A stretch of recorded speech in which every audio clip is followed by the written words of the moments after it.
Particular class के लोगों के लिए फायदे पहुंचाने के लिए उन्होंने किया है, ना कि राइट टू एजुकेशन एक्ट को ईमानदारी से लागू करने के लिए किया है। सरकार ने जो नई गाइडलाइंस जारी की हैं, उसमें क्राइटेरिया का उल्लेख है। ऐसे में ये गाइडलाइन सीधे सीधे शिक्षा के अधिकार का उल्लंघन है। इससे सिर्फ कुछ बच्चों को ही लाभ मिलेगा। अदालत ने सरकार को 2 हफ्तों के भीतर जवाब दाखिल करने को कहा है। प्रखर श्रीवास्तव, सहारा न्यूज ब्यूरो, दिल्ली।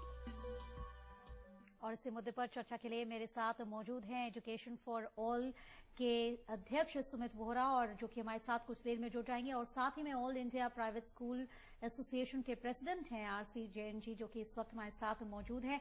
आपसे जानना चाहूंगी, जो ये गाइडलाइंस है, आपको क्या लगता है कितने हद तक क्या वाकई में उल्लंघन कर रही है या नहीं कर रही है? क्या कुछ आपका? नहीं, इसमें किसी भी हालत में आरटीई का इसमें कोई उल्लंघन नहीं है। देखिए, जो 100 पॉइंट का फार्मूला है वो तो 4 साल पहले खुद सुप्रीम कोर्ट, उसने हाई कोर्ट ने एक्सेप्ट किया था। उसी फार्मूले के तहत इस बार एडमिशन होना है। जहां तक बात आती है कि ईडब्ल्यूएस की बात, उस ईडब्ल्यूएस में अगर चाहे तो आप लॉटरी सिस्टम भी लगा सकते हैं, अगर चाहे तो आप उसमें 100 पॉइंट का फार्मूला भी लगा सकते हैं। जहां तक कोर्ट की बात है, कोर्ट ने इस पे कोई स्टे नहीं दिया है। कोर्ट ने सरकार को नोटिस इशू किया है और उसके बाद ये अब 8 मार्च को दोबारा से इस पे सुनवाई होनी है, क्योंकि ये तो खुद कोर्ट का पास किया हुआ फार्मूला है। ऐसी स्थिति में ये जो गाइडलाइंस जारी की गई है, दिल्ली सरकार ने पेरेंट्स को भी बुला के बात की है, दिल्ली सरकार ने स्कूल मैनेजमेंट को भी बुला के बात की है, दिल्ली सरकार ने स्कूलों से जुड़े हुए हर उस एस्पेक्ट को बुलाया है जो इससे प्रभावित है। ऐसी स्थिति में इसमें नया तो कुछ भी नहीं है। पिछले 3 साल से जो फार्मूला अडॉप्ट किया जाता है वही सारा इसमें फार्मूला है। इसमें कोई भी तो ऐसी चीज नहीं है जिसमें आरटीई का उल्लंघन होता हो। जी, तो इस बार ऐसी किन बातों को लेकर, आपके अनुसार किन बातों को लेकर इस वक्त ऐसा माना जा रहा है कि उल्लंघन किया जा रहा है? नहीं, कौन से ऐसे आपत्तिजनक इसमें कोई भी ऐसा उल्लंघन नहीं है। सिबलिंग पे पहले भी पॉइंट मिलते रहे हैं, एलुमनाई पे पहले भी पॉइंट मिलते रहे हैं, डिस्टेंस का फैक्टर पहले भी रहा है, सिंगल पेरेंट का फैक्टर पहले भी रहा है, गर्ल चाइल्ड का फैक्टर पहले भी रहा है। तो ऐसे में मुझे तो नहीं लगता, या मैनेजमेंट को कोटा पहले भी रहा है। इसमें कहाँ ऐसा है कि जो कुछ लोगों ने सिर्फ अपना मीडिया में आने के लिए शोर मचा रखा है? इसमें कहीं भी तो उल्लंघन नहीं होता है। सरकार ने, देखिए, आप राइट टू एजुकेशन एक्ट बना, एक्ट उन्होंने बना दिया। ये गाइडलाइन, ये है रूल्स की बातें। रूल्स कोई भी स्टेट ऑल ओवर इंडिया में अपने स्टेट के ज्योग्राफिया को ध्यान में रखते हुए कि किस तरीके से मैक्सिमम पेरेंट्स को फायदा पहुंच सकता है, इन सब बातों को ध्यान में रखते हुए स्टेट अपने हिसाब से रूल्स बनाती है, और वो रूल्स सरकार ने एक लंबी जद्दोजहद के बाद बनाया। तो ऐसे में कहीं भी कोई ऐसा पॉइंट नहीं है जिससे पेरेंट्स के हितों पे कहीं चोट पहुंचती हो। पेरेंट्स को बल्कि इससे फायदा होगा, इसका हमने स्वागत किया है। जी, तो आरसी जैन जी का साफ तौर पर यहाँ पर कहना है कि किसी भी तरह का उल्लंघन नहीं किया गया है। उनका ये मानना है, क्योंकि 3 साल से, जैसे कि आप बता रहे हैं, पिछले 3 साल से यही राइट्स हम फॉलो, यही guidelines Ashok Ganguly committee high court ने बनाई थी, उसके बाद ही उन्होंने 100 पॉइंट फार्मूला दिया था, और उसी फार्मूले के तहत इस बार भी एडमिशन होने हैं। तो इसमें मुझे नहीं लगता कि जो लोग शोर मचा रहे हैं उनका कौन सा ऐसा उन्हें कोई नया पॉइंट मिल गया कि सरकार ने उसका उल्लंघन किया हो। जी, कुछ भी ऐसा नहीं है। जी बिल्कुल, हम इस पर चर्चा करेंगे, लेकिन रुक करते हैं सबसे पहले दिल्ली हाई कोर्ट के पहले दिल्ली बाल संरक्षण अधिकार आयोग भी शिक्षा निदेशालय को नोटिस जारी कर चुका है। इसके अलावा National Commission for Protection of Child Rights और Central Advisory Board of Education भी दिल्ली सरकार की गाइडलाइंस को सही नहीं मानते हैं। आइए देखिए इसी पर हमारी खास रिपोर्ट। दिल्ली सरकार नर्सरी दाखिले पर गाइडलाइंस जारी कर खुद की पीठ थपथपा रही है, और इस गाइडलाइन से स्कूल प्रबंधक भी खासे खुश हैं। लेकिन दिल्ली बाल संरक्षण अधिकार आयोग के नोटिस से गाइडलाइंस पर खतरा मंडराने लगा है। आयोग का कहना है कि राइट टू एजुकेशन एक्ट के मुताबिक दाखिले के लिए क्राइटेरिया सिस्टम बनाना भेदभावपूर्ण है।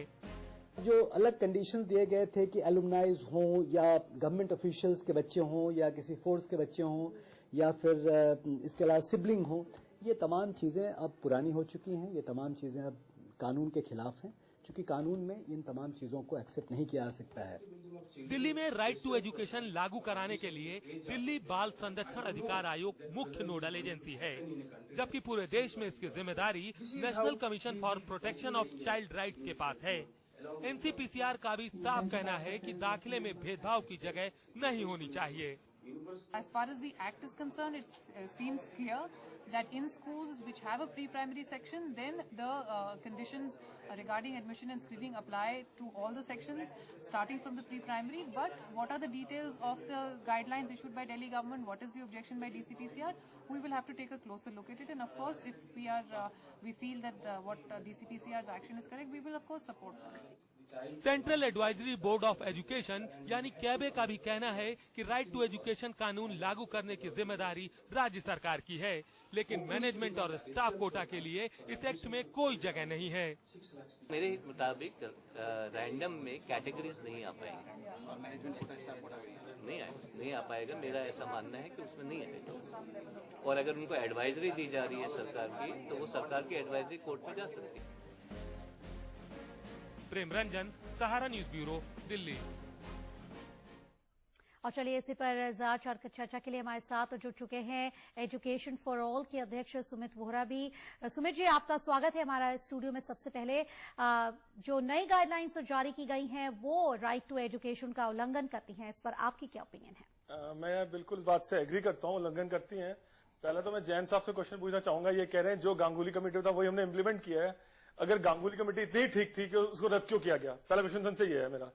दूसरा, राइट टू एजुकेशन एक्ट हमें ये बोलता है कि हमें जो भी है किसी भी बच्चे के पेरेंट्स के एजुकेशन या उसके इनकम की पे प्रोफाइलेशन नहीं करनी चाहिए। तो ये जो स्कूल ने डिमांड किया सिबलिंग पॉइंट पे, एलुमनाई पॉइंट पे, यही वहां पे प्रोफाइलेशन हो रही है कि एक जो एलुमनाई है वो 12वीं पास है और जो एक अनपढ़ आदमी है आप उसको प्रोफाइल कर रहे हैं। उसके बाद जिस स्कूल के ये प्रेसिडेंट है, सॉरी एसोसिएशन के जिसके प्रेसिडेंट है, इनका स्कूल इतना बड़ा उल्लंघन कर रहा है। एक तो इतनी बड़ी खींचतान चल रही थी कि 3 साल 4 साल 3-4 साल जो हमारा राइट टू एजुकेशन एक्ट है वो बोलता है 4 साल एज होनी चाहिए, लेकिन क्योंकि स्कूल पूरे खाली जाएंगे, ये 0 होगा, इन्होंने इसको फोर्स करके 3 इयर्स करवा लिया। उसके जो भी रीजन दिए गए, लेकिन अगर आप पढ़ेंगे आरटी दैट सेज कि 6 साल की उम्र में बच्चा पहली कक्षा में जाना चाहिए। ठीक है। उसके अलावा इनके जो स्कूल्स हैं, अब देखिए एक स्कूल आया है, उसे एज क्राइटेरिया दिया 3.5 साल 31 मार्च को। पहले मैं इसका आंसर देना चाहूंगा उन्होंने कैसे दे दिया। देखिए माउंट कामल। जहां तक अपने सुमित वोहरा जी की बात है, मैं इनसे एक सवाल पूछना चाहूंगा कि पहले तो गांगुली कमेटी रिपोर्ट को किसी ने रिजेक्ट नहीं किया। अच्छा। दूसरी बात यह है कि ये जो इन्होंने क्राइटेरिया की बात की है वो एक एडवाइजरी है, वो कोई उसमें कानून बनाने वाली बात नहीं है। दिल्ली सरकार खुद ये देखेगी कि उसके अपने स्टेट के हिसाब से किस प्रकार से मैक्सिमम पेरेंट्स को फायदा पहुंचाया जा सकता है।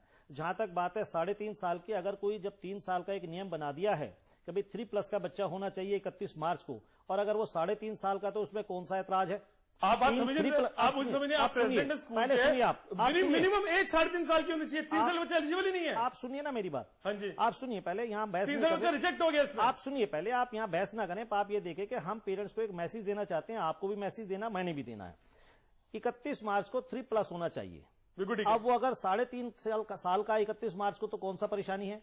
3+ तो है ना, 3 साल तो पूरे उसके है ना। अगर 3 साल होते हैं तो आप शोर मचाते हैं, अगर 3.5 साल का हो गया तो आपने शोर मचाना शुरू कर दिया। नहीं, मैं आपसे पूछता हूं। दूसरा ये है कि एलुमनाई में आप कहते हैं कि पेरेंट्स की इनकम को पूछा जाता है, किस फॉर्म में लिखा है कि इनकम की बात नहीं कर रहा मैं, क्वालिफिकेशन की बात। पहली बात तो एल्यूमिनियम के बारे में आप पहले सुनिए, आप सुनना सीखे, पहले बहस ना करें, सुनना सीखे। देखिए जहां तक बात है एलुमनाई की, एक पेरेंट्स का एक ख्वाब होता है कि मैं जिस स्कूल में पढ़ा हूं अगर मेरा बेटा भी उसमें पढ़े तो उसको एक बड़ा अच्छा लगता है, ये उसका एक अधिकार भी बनता है। दूसरी बात यह है कि उसमें कहां ये पूछा गया है कि भाई हमने कि आपकी इनकम कितनी है, आपका प्रोफेशन कितना है। मेरा अधिकार बनता है कि मैं जिसमें पढ़ूं, मेरे ख्वाब होता है कि मेरा बच्चा भी उसमें पढ़े, तो इसमें कौन सी परेशानी है? पिछले 3 साल में तो आपने कभी शोर नहीं मचाया। उसके बाद में सिबलिंग का हमने पॉइंट दिया, उसमें हमने ये कहा कि एक बच्चा अगर स्कूल में पढ़ता है, अगर उसको हम थोड़ा वेटेज देकर दूसरे बच्चे को भी उसमें एडमिट करें ताकि एक पेरेंट्स को 10 जगह ना भागना पड़े, तो उसमें कौन सी आपको परेशानी है? हमने उसका डिस्टेंस का क्राइटेरिया रखा। डिस्टेंस के क्राइटेरिया में हमने ये कहा है कि जिसको नेबरहुड को हम प्रेफरेंस देंगे, पास वाले बच्चों को हम प्रेफरेंस देंगे, उसमें क्या परेशानी है आपको? पर ये कुछ लोगों का काम इस बात करेगा कि कहीं ना कहीं उसमें मीन में निकाले।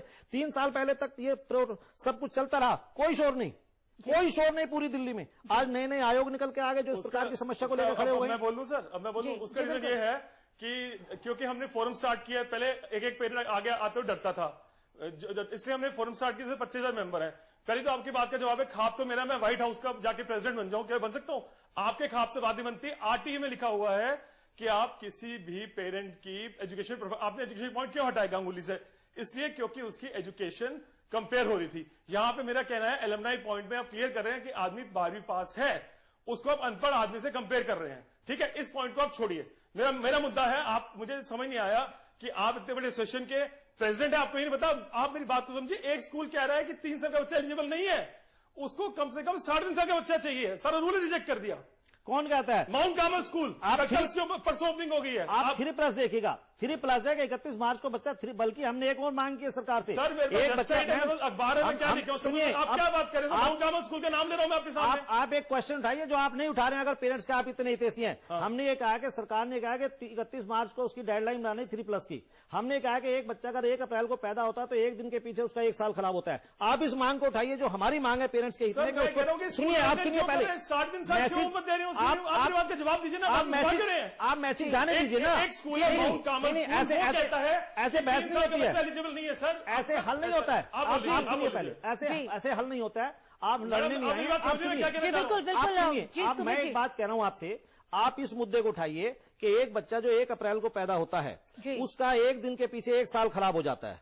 आप इस मुद्दे को पेरेंट्स के हित में उठाएं। मैं भी उठा रहा हूं कि उसको कम से कम 6 महीने नहीं तो 3 महीने का ग्रेस का पीरियड मिलना चाहिए, जैसे 4 साल पहले तक 6 महीने का ग्रेस का पीरियड होता था। 1 दिन के पीछे, 2 दिन के पीछे बच्चे का 1 साल खराब होता है, उसको कभी आपने नहीं उठाया और बिना मतलब की बात को लेकर बैठ गए कि भाई जो है ना ये होना चाहिए, वो होना चाहिए। कभी इसको आपने उठाया? स्कूल का कहना है आज हम 10 अप्रैल वाले को एडमिशन देंगे, कल 20 अप्रैल वाले को देंगे, फिर 30 अप्रैल वाले को देंगे, फिर 5 मई वाले को देंगे। हम किस किस को देंगे?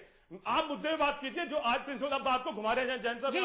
आप बात कीजिए जो गाइडलाइंस का डिसाइड हो गई है। एक स्कूल कैसे कह रहा है कि हम 3 साल के बच्चे को रिजेक्ट करते हैं? नहीं, ऐसा किसी ने नहीं कहा। माउंट कार्मल स्कूल में नाम कोई नहीं कह रहा था। माउंट कार्मल स्कूल का कोई नहीं ऐसा कह रहा। माउंट कार्मल स्कूल से मेरी बात हुई। अगर किया हो तो मैं भी फोरम बंद कर दूंगा। आप छोड़ दीजिएगा। आप टीवी पे आकर के जनता को मिसगाइड करते हैं। आपको पूरी इन्फॉर्मेशन पता नहीं होती है। आपको माउंट कार्मल की साइड जाने के लिए नहीं, आप ओपन चैलेंज करता हूँ। ओपन चैलेंज करो। अगर उन्होंने 60 साल का क्राइटेरिया नहीं रखा है तो मैं अपनी फोरम बंद कर दूंगा, अपनी एनजीओ बंद कर दूंगा। और अगर मैं ठीक हूं तो आप पेरेंट्स को बरगलाते हैं, झूठ मूठ में जाके आप पेरेंट्स सुमित जी और काफी गर्मा गर्मी यहाँ माहौल हो गया है। ऐसे में हम जानते हैं सिंगल ओपिनियंस अगर ली जाए, अगर बात की जाए तो जो गाइडलाइंस की बात की जा रही है कि 3.5 साल जो है अब एक मैंडेटरी कर दी गई है, जहां आपका कहना है कि जैसे पहले दिया जाता था, अगर बच्चा 1 दिन के बदले उसका साल भी लॉस हो जाता है। ऐसे में आप अपनी ओपिनियंस, और हम बात करेंगे सुमित जी से भी, आपके पास भी आएंगे और जानेंगे आपकी ओपिनियंस भी क्या है इस पर। लेकिन एक छोटे से ब्रेक के लिए यहां रुकेंगे। ब्रेक के बाद भी इस चर्चा को जारी रखेंगे।